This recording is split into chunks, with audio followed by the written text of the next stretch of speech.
Ntangiye inkuru yanjye y'urukundo. Nitwa Top Sam. Nakuze mbana n'inshuti zanjye zose zifite abakobwa bakundana. Ariko njye uwo nabwiraga ko mukunda yamakaniraga yivuye inyuma. Nakomeje kugerageza nshakisha inshuti, ariko ibyo nkora byose bikaba iby'ubusa nkarya indobo. Nagiye kwiga amashuri yisumbuye. Numvaga ko mu bakobwa bose bazabuzuye mu kigo ntazabaramo dukundana. Ariko kubera imyifatire yanjye n'uburyo nitwaraga ntawe twamaranaga kabiri. Nibazaga icyo nzira nkakibura. Amafaranga nari nyafite, nambaraga imyenda ihenze ndetse nenzi cyane n'abantu. Numvaga ibisigo byose ngo abakobwa bankunda mbyujuje, ariko ngatangazwa no kubona wari wanyemereye anyanga nta gihe tumaranye. Nageze aho numva nanze urukundo, numva ntazongera gukunda. Kandi cyanteraga ibyo byose nuko nari nzi ko bakunda. Ibyanjye byari amagambo gusa nta bikorwa. Amakosa nakoraga naje kuyakosora bituma nkundwa noneho. Ntangira kubona ko ari njye witeraga kudakundwa. Nanjye nyuma natangiye gusogongera ku rukundo nk'abandi. Iyo yari incamake, reka mbaye inkuru yose. Mu rugo twari dufite amafaranga, nanjye ntacyo nari mbuze. Maze kugera mu myaka nka 16 nigaga mu mwaka wa kabiri w'amashuri yisumbuye ntaha mu rugo. Mu by'ukuri numvaga ntangiye gushaka gukunda. Abahungu b'inshuti zanjye bo bari bafite abakunzi. Kinataga mu nzira njyenyine kuko batanaga n'abakobwa bakundana. Ibyo byanteraga ishyari, kumva nanjye nshaka gushaka umukunzi. Natangiye kuzajya nirwa ndeba abakobwa b'abandi ntekerezo nzakunda. Maze kwintego gushaka umukunzi, kwiga byasaga n'ibihagaze kuko mwari mwigishaga njye nirebera abakobwa. Naje guhitamo umukobwa witwaga Gatesi. Twari duturanye kandi yanyicaga imbere muri karasi. Natinye kumubwira ko mukunda, ahubwo nkabibwira inshuti zanjye. Nkaziyemeraho ko nkundana na Gatesi kandi mbeshya. Naramutinyaga bikabije. Natangiye kuzajya muganiriza, mugura utubombo, mbese mwikundishaho, ariko namubwira ko mukunda. Amakuru yageze kuri Gatesi ko navuze ko dukundana kandi mbeshya. Icyo gihe Gatesi yaraje n'umujinya wose ansanga muri karasi huzuyemo abanyeshuri. Arantuka, arabivuga byose ukuntu namwikundishagaho mugura utubombo, aransebya. Numva ntawe umutwe. Uwo munsi ni umunsi wa mbere wanteye guhangayika. Naye numvishe ikintu cyamfashe ku mutima. Nkibaza impamvu nasebye kuriya. Naze ikintu cy'amafuti. Naze kubeshya ko nkundana na Gatesi kugira ngo inshuti zanjye zidakomeza kunyita ikinyabwoba. Ariko ngibyo byambayeho. Namaze umwaka wa kabiri n'uwa gatatu muri cya leta nta mukobwa mbwiye ko mukunda, kuko nabaga numva ko nawe yazansebya cyangwa akantera indobo, kuko bose bari bazi byambayeho. Narahubutse. Ikosa rimwe rituma numva nanze gukunda. Nagiye kwiga mu mwaka wa 4 mpura n'inshuti nshyashya z'abahungu bagenzi banjye. Gusa nari narikuyemo gukunda pe. Nagiye muri groupe y'abatipe batatu nanjye wa 4. Ubwo umutipe umwe yari Paul, Kevin na William. Muri classe twakundaga kuderanje cyane. Mfite story abandi banyeshuri bakundaga cyane. Nakomeje kuguma ku mwanzuro wanjye wo kudakunda. Abashuti banjye bakundaga kuganira n'abakobwa bakundanye nabo. Indobo babateye bakabivuga numva ntacyo byatwaye. Bose bakavuga ibyabo naho njye nkicecekera. Bakambaza impamvu ntababwira ibyanjye, njye nkababwira ko nigeze nkunda. Bigeze aho unaje kubabwira uko byagenze. Banyita umwana, bambwira ko ntacyo bitwaye. Groupe yanjye twihaye intego buri muhungu agomba gushaka abakobwa batatu bakundana akabatendeka. Twavuze ko indobo ntacyo zitwaye, unahita itarungurutse.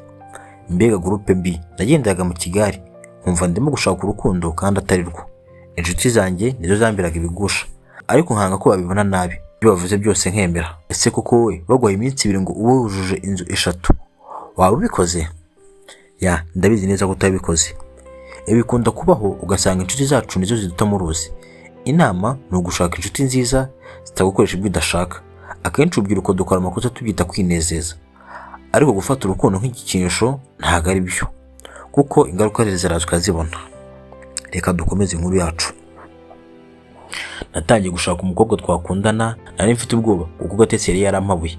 Mu by'ukuri ntago nari nzi gukunda. Nta n'umuntu nari mfite wambwira uko nabigira ngo mbone umukunzi. Nakoraga ibinjiye mu mutwe gusa ngahubuka.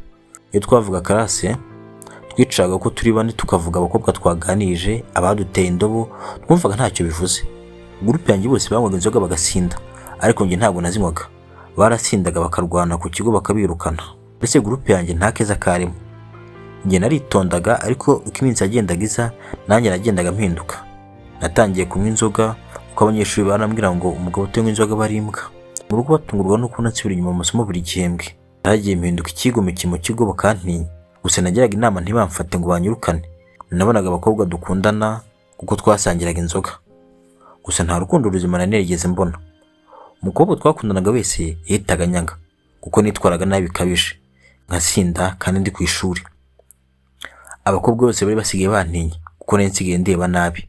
Nari mfite amafaranga kuko mu rugo bampaga icyo nshatse cyose. Nuvuga mfite amatsiko kuzabona uko azaturisha umutima wanjye akawuhindura nkumva ko gukunda bimera. Nari maze gufata indobo nyinshi.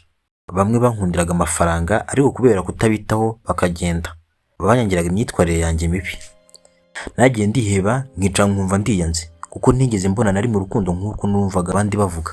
Nabonaga amafilimi y'inkundo nkumva nzarinda nsaza ntabonye urwo rukundo, ariko nkirengagiza ko urukundo rusaba kwiyubaha. Ntabwo rureba amafaranga kandi ntabwo rushakwa nk'awarutaye.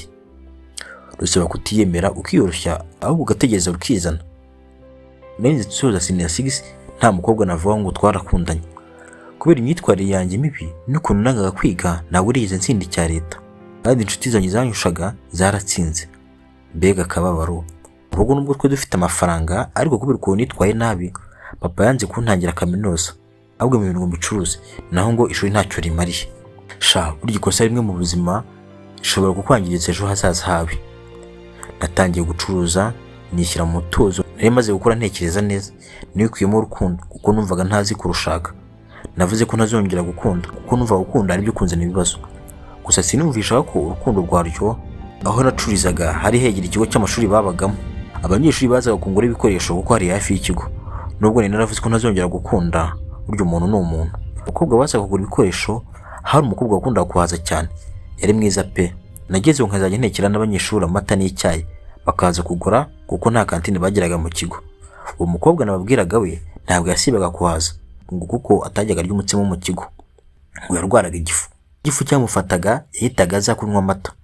Uko iminsi yashiraga numvaga ngenda mugiriye impuhwe, rimwe na rimwe nkamuha amata y'ubuntu. Kubera guhora azaho rero twatangiye kuganira byinshi. Ambwira ko yabo hameze, ambwira ko iwabo bamaze kumurambirwa kubera yabamaze amafaranga.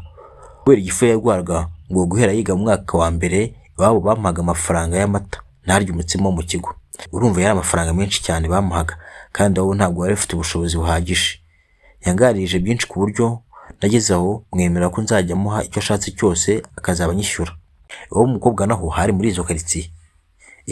Byatangiye kuzamo rero birakaze. Kadukomeze inkuru yacu. Umwana w'abandi natangiye kumwumvamo bidasanzwe. Ntangira kumukumva no kumutekereza cyane igihe adahari. Ntangira kumugira amasoni, ntangira kubona ubwiza bwe. Ikiganiro namuganirizaga kirahinduka. Ni gutyo urugendo rw'urukundo rwanjye rwatangiye. Dutangire ku mukobwa mwiza Ariana. Ibyo nakoraga mbere nta rukundo rwarimo, ubwo narubonye ari uko mbaye umwe na Ariana. Dore uko byagenze kugira ngo twese twisange mu rukundo rero. Ariana yaje ataka cyane nk'uko bisanzwe, asefura aherekejwe n'umushuti we Aline. Igifu cye kimumereye nabi. Yaje mu gihe cy'amasomo ngo anywa amata arebe ko cyacogora. Aline amuzana mu maboko. Amugejeje aho ngaho Ariana ahita yikubita hasi kubera ububabare. Bitewe n'ukuntu nari nsigaye mwiyumvamo nazanye amata kuyanywera biramunanira. Ibi byari birenze ko nari mbizi igifu cyamuryaga. Nahise mpamagara moto ntabibajije, njye na Aline tumujyana kwa muganga. Bigeze nimugoroba ndataha nsiga Aline amurwaje. Nkigeraho nacurizaga nsanga polisi zirahuzuye na headmaster wa Ariana nawe arahari. Bakimbona bahise bankwita amapingu ntazi icyo nzira. Banjugunya mu buroko n'inkoni nyinshi. Nkumva hanze amakuru avuga ngo Ariana na Aline babuze, barakeka ko ari babo baburishije. Ngo nshobora kuba mbacuruza ku bagabo. Ntabwo bari bazi ko nabajyanye kwa muganga kubera ko bari bampambiriye umwenda ku munwa, nabuze uko mvuga ngo mbisobanure, ahubwo bagakomeza kumpondagura. Sibwo nsize ubugwaneza bwanjye.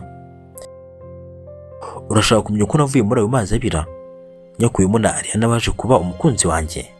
Tegereza igice cya kabiri. Kandi ntibagirwe gukanda subscribe and share ubundi uzajya ukomeza ubona inkuru nziza z'urukundo nk'izi ngizi.